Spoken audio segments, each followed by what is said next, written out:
This lecture was created by Danny Kessler, Associate Professor at Dongsu University, and Korea's first PhD in wellness tourism. Look closely at your last healing vacation. Did that experience deliver measurable biological improvements to your body, or did you simply pay a premium for a few days of quiet relaxation? Strip away the infinity pools and the high-end spa marketing. What remains is an illusion of health. For years, the wellness sector in Korea has operated as an unregulated 𝗵. It has relied entirely on consumer aesthetics rather than verifiable biological science. That regulatory vacuum closes on April 9, 2026, with the enforcement of the Healing Tourism Industry Promotion Act. This specific legislation ends the era of well washing. It takes a fragmented leisure activity and legally codifies it into a unified industrial value chain. To understand why this law is necessary, we have to look at the assets currently making up the tourism landscape: premium real estate, pristine protected forests, and high-end medical clinics. The core operational failure lies in their isolation. A hospital does not naturally communicate with a hotel, and a forest does not share patient data with a clinic.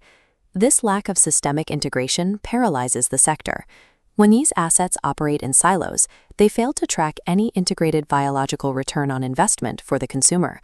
Without that data, the industry cannot prove its value to the global market. The problem we face is not a lack of beautiful nature or state-of-the-art facilities. The problem is an utter lack of systemic engineering.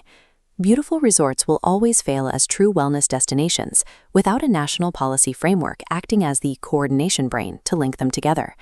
The 2026 Healing Tourism Industry Promotion Act provides that coordination.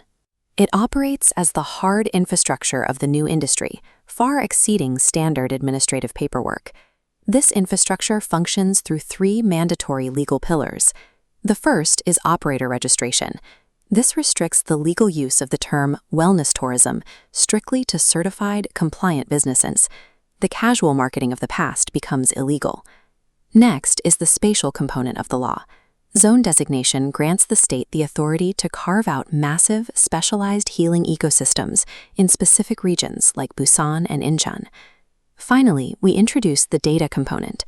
National statistics mandates the government to track both the economic impact and the biological return on investment of these zones for the very first time. These three legal pillars actively solve the isolation problem. The law physically wires the disparate assets together. Operator compliance, geographic clustering, and mandatory data reporting force fragmented businesses to synchronize into a single, measurable national system. To prove this policy works in reality, we move from the national blueprint to a specific, active testing ground. Busan features highly integrated medical wellness clusters, making it the premier example of how the upcoming 2026 zone designation will physically look and operate. Within this cluster, Busan currently operates a campaign known as Relax Week.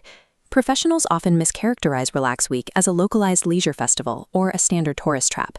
That view is completely backward. Under its true industrial purpose, it is a strategic market validation tool. Through this campaign, the state subsidizes thousands of stay-type wellness experiences. In exchange, they harvest the raw biological and economic data generated by those visitors. This data harvesting feeds directly back into long-term government planning, satisfying the 2026 National Statistics Pillar before the law even formally launches. State subsidies are not handed out for public relaxation. They are calculated investments designed to generate the exact data necessary to prove 5-year industrial plans actually work. Stepping back from the Busan case study, we can observe the macro-level economic strategy driving Korea's approach to the sector.